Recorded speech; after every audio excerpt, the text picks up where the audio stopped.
Assalamualaikum warahmatullahi wabarakatuh. Yang terhormat Bapak dosen mata kuliah Organisasi dan Arsitektur Komputer, Universitas Brawijaya, izin menyampaikan terkait tugas ujian akhir semester 1 berupa rangkuman buku berjudul Fundamentals of Computer, Organization and Architecture, Chapter 6, yang akan dijelaskan oleh kelompok kami yang beranggotakan yang pertama Arlina Yunanti Ningtyas, kedua Muhammad Hazazi, dan ketiga saya sendiri Rosepta Putri. Pada bab ini terdapat 3 subbab yang masing-masing akan dipresentasikan oleh kami. Yang pertama, konsep dasar. Hierarki memori. Konsep hierarki memori sering dikaitkan dengan unit terkecil, mahal, dan cepat yang dinamakan cache. Cache di memori utama dibuat dengan solid state atau bahan semikonduktor yang biasanya digunakan untuk transistor CMOS. Memori solid state diikuti oleh memori magnetik yang lebih murah, lebih besar, dan lebih lambat, contohnya disk and tape. Tujuan dari perancangan ini adalah untuk memiliki sistem memori yang bekerja seolah-olah terdiri dari unit tercepat dan biayanya yang kecil. Ciri-ciri hierarki memori adalah yang pertama, akses, yaitu tindakan yang secara fisik. Yang kedua, kapasitas level, diukur dalam byte. Yang ketiga, waktu siklus, di mana waktu yang berlalu dari awal hingga dimulainya. Yang keempat, latensi, atau interval waktu permintaan informasi dan akses bit pertama. Yang kelima, bandwidth, ukuran dari jumlah bit per detik yang dapat diakses. Dan yang keenam, biaya. Tingkat memori biasanya ditentukan dalam dolar per megabyte. Lokalitas temporal, fenomena di mana item memori tertentu telah direferensikan, lalu item itu akan direferensikan, contoh instruksi loop program. Probabilitas menemukan item yang diminta di level pertama disebut rasio hit. Jika tidak menemukan atau hilang, di item yang diminta di tingkat pertama hierarki memori disebut rasio kehilangan. Lalu probabilitas menemukan di level kedua sesuai dengan item yang diminta disebut rasio hit level kedua. Ketika item yang diminta menyebabkan miss, item tersebut dicari di tingkat berikutnya hingga barang ditemukan. Dalam hierarki memori terdapat 3 level, yaitu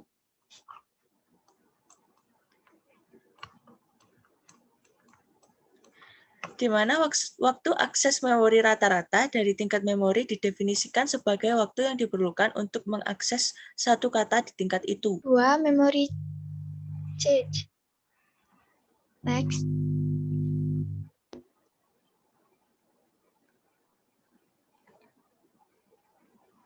Dampak lokalisasi temporal. Diasumsikan bahwa instruksi dalam program loop yang dieksekusi berkali-kali, misalnya n kali, sekali dimuat ke cache digunakan lebih dari sekali sebelum diganti dengan instruksi baru.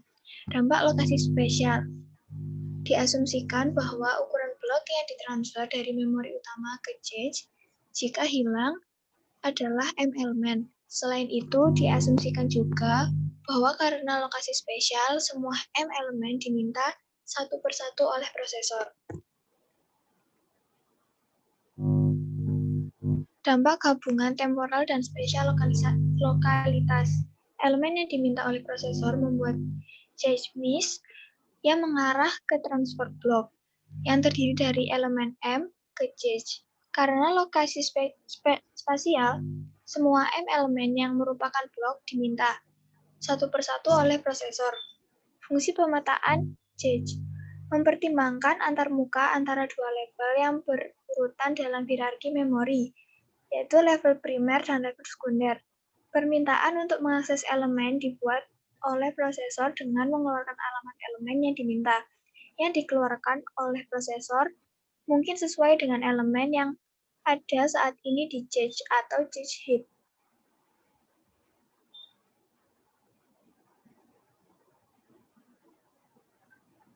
Organisasi memori cache.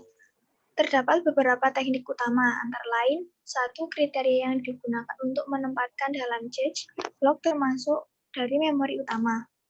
2. Kriteria yang digunakan untuk mengganti blok cache dengan blok masuk atau pada cache penuh. Organisasi memori cache, pemetaan langsung yang paling sederhana dari ketiga teknik tersebut. Kesederhanaannya berasal dari fakta bahwa ia menempatkan blok memori utama yang masuk ke dalam lokasi blok cache yang ditetapkan. Pemetaan asosiatif sepenuhnya. Blok memori utama yang masuk dapat ditempatkan di blok cache yang tersedia. Alamat yang dikeluarkan oleh prosesor hanya perlu memiliki dua bidang. Ini adalah kolom tag dan word. Pemetaan asosiatif set dalam teknik pemetaan asosiatif himpunan. Cache dibagi menjadi beberapa himpunan. Teknik penggantian. Teknik ini sederhana dan tidak membutuhkan banyak biaya tambahan. Namun kekurangan utamanya adalah tidak mempertimbangkan lokalitas. Teknik acak telah ditemukan cukup efektif sehingga teknik tersebut pertama kali digunakan oleh Intel. Teknik FIFO mengambil waktu yang dihabiskan oleh satu blok di cache sebagai ukuran untuk penggantian. Blok yang telah berada dalam cache paling lama dipilih untuk diganti terlepas dari pola akses terbaru ke blok tersebut. Kebijakan penulisan cache. Sejumlah kebijakan atau teknik yang digunakan dalam melakukan operasi tulis ke blok memori utama saat berada di cache. Kebijakan ini menentukan derajat keterpaduan itu dapat dipertahankan antara kata-kata cache dan rekan-rekannya di memori utama. Kebijakan tulis cache setelah hit cache. Pada dasarnya, ada dua kemungkinan kebijakan tulis pada cache yang ditemukan. Ini adalah write through dan write break. Dalam kebijakan tulis tayang, setiap operasi tulis ke cache diulangi ke memori utama secara bersamaan. Dalam kebijakan tulis kembali, semua penulisan dilakukan ke cache. Kebijakan penulisan cache pada cache miss. Dua skema dapat digunakan. Ini adalah alokasi tulis di mana blok memori utama dibawa ke cache dan kemudian diperbarui. Skema lain disebut tulis tidak alokasikan di mana blok memori utama yang terlewat diperbarui saat berada di memori utama dan tidak dibawa ke cache. Kebijakan baca pada cache miss. Dua kemungkinan strategi dapat digunakan. Pertama, blok memori utama yang terlewat dibawa ke cache sementara, dan dalam strategi kedua, blok memori utama yang terlewat seluruhnya disimpan dalam cache, dan kata yang diperlukan kemudian diteruskan ke CPU. Analisis organisasi cache kehidupan nyata. Cache prosesor Intel Pentium 4, prosesor Intel Pentium 4 menggunakan organisasi cache kedua tingkat seperti yang ditunjukkan secara skematis. Cache prosesor PowerPC 604 cache PowerPC dibagi menjadi cache data dan instruksi yang disebut organisasi Harvard.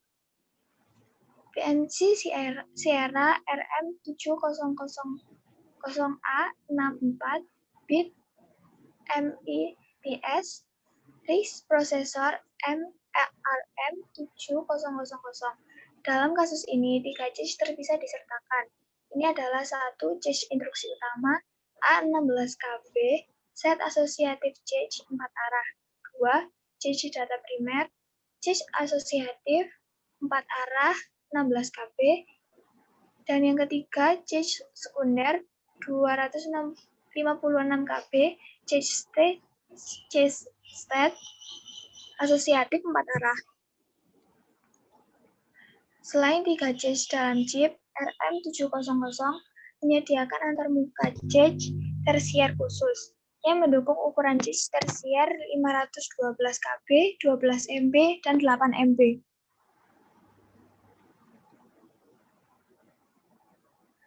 Cache non pemblokiran.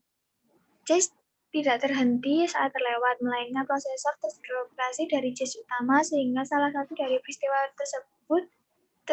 berikut terjadi 1-2 cache miss masih tersisa dan instruksi pemuatan atau penyimpanan ketiga muncul di bus instruksi. 2. Instruksi berikutnya membutuhkan data dari salah satu instruksi yang menyebabkan change tidak ditemukan. 3.